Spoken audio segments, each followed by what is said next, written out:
के चुनावी दंगल का काउंटडाउन शुरू हो गया है। हरियाणा में आज चुनावी प्रचार का आखिरी दिन है और आखिरी दिन सभी पार्टियां आखिरी जोर भी लगा रही हैं। आज शाम 5 बजे हरियाणा में चुनाव प्रचार खत्म हो जाएगा और 5 अक्टूबर यानी कि शनिवार को हरियाणा की 90 विधानसभा सीटों पर वोट डाले जाएंगे। 8 अक्टूबर को हरियाणा चुनाव का नतीजा सामने आएगा। आज चुनाव प्रचार का आखिरी दिन है। आज शाम 5 बजे चुनाव प्रचार का ये शोर थम जाएगा क्योंकि शनिवार के दिन हरियाणा में वोटिंग होनी है और इसके लिए आज क्योंकि आखिरी दिन है प्रचार का तो सभी पार्टियों ने पूरा जोर लगा दिया है। 5 अक्टूबर को हरियाणा की सभी 90 सीटों पर मतदान होने वाला है और 8 अक्टूबर को हरियाणा चुनाव का परिणाम सामने आएगा। तो चुनाव प्रचार के आखिरी दिन चुनावी दंगल में बड़े चेहरे नजर आने वाले हैं। कांग्रेस नेता राहुल गांधी का आज हरियाणा में चुनाव प्रचार का कार्यक्रम है। नूह और महेंद्रगढ़ में चुनावी रैलियों को राहुल संबोधित करेंगे। वहीं उत्तर प्रदेश के मुख्यमंत्री योगी आदित्यनाथ हरियाणा के कुरुक्षेत्र, कैथल और जींद में चुनावी रैली करेंगे। इसके अलावा आम आदमी पार्टी के लिए दिल्ली की सीएम आतिशी भी चुनाव प्रचार करती हुई दिखाई देंगी। हिसार और चरखी दादरी में आतिशी के चुनाव प्रचार का कार्यक्रम है। तो आज सभी दिग्गज चुनावी मैदान में प्रचार के लिए उतरेंगे। हरियाणा के रण में बीजेपी ने अपनी पूरी ताकत झोंक दी है। बीजेपी नेता रविशंकर प्रसाद ने रोहतक में चुनाव प्रचार के दौरान न्यूज 18 इंडिया से एक्सक्लूसिव बातचीत में कांग्रेस और राहुल गांधी पर जमकर निशाना साधा।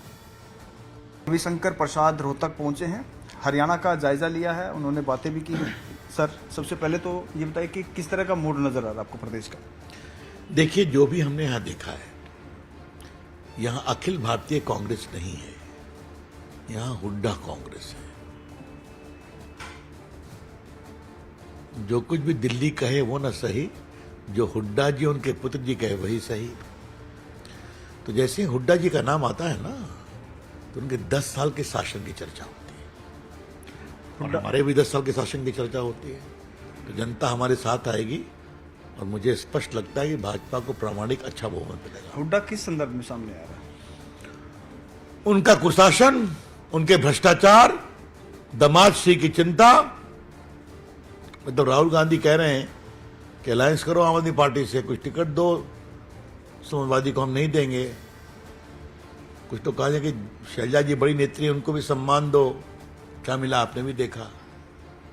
और तो और मैनिफेस्टो दिल्ली में जारी करना पड़ा, चंडीगढ़ करनाल या रोहतक में नहीं हो सका। तो हरियाणा के रण में कल पूर्व क्रिकेटर वीरेंद्र सहवाग ने भी भिवानी के तोशाम से कांग्रेस प्रत्याशी अनिरुद्ध चौधरी के लिए प्रचार किया। इस दौरान सहवाग ने हरियाणवी बोली में अनिरुद्ध चौधरी को वोट देने की अपील की। कत्ती स्टेडियम की शर्ट लठ गाड़ रखे हैं, इतनी आवाज तो स्टेडियम में भी ना आएगी, इतनी हड़ान लग रही है। बस उम्मीद है गुरु की आवाज अनिरुद्ध चौधरी तक भी पहुंचेगी और अनिरुद्ध चौधरी ने आप लेकर जाओगे विधानसभा, चंडीगढ़ बैठाओगे। हैं? आवाज आई नहीं। मैं तो बस ये प्रार्थना करना है अपने बुजुर्ग ताऊ ताइया थे, भाई बहना थे, सब थे कि 5 तारीख ने जब वोट घालन जाओ तो 1 नंबर पर अनिरुद्ध चौधरी का नाम होगा। बटन दबा के मान लोगे मेरी बात है? बस अगर तब मान के तो बाकी सब मानेंगे। राम राम भाइयों। हरियाणा के कुरुक्षेत्र में रक्षा मंत्री राजनाथ सिंह ने कहा कांग्रेस झूठे वादे करके सत्ता पाना चाहती है। इनकी सरकार रही है, आपने देखा होगा किसानों की जमीनों पर किसने पंजा मारा था? एक दामाद जी थे, उन्होंने किसानों की जमीन पर पंजा मारा था। भारतीय जनता पार्टी का किसी रिश्तेदार नहीं था जो कि हरियाणा के किसानों की जमीन पर कब्जा करने की उसने कोशिश की हो। जब जमीन की सरकार रही है, खर्ची पर्ची का खेल यहां से लेकर दिल्ली तक बराबर चलता है। अब आप कल्पना कर सकते हैं, सर्जिकल स्ट्राइक और एयर स्ट्राइक हमारे सेना के जवान करते हैं पाकिस्तान में घुसकर, और उस पर भी कांग्रेस के लोग सवालिया निशान खड़ा करने की कोशिश करते हैं। बहनों भाइयों, ये क्या कर रहे हैं लोग?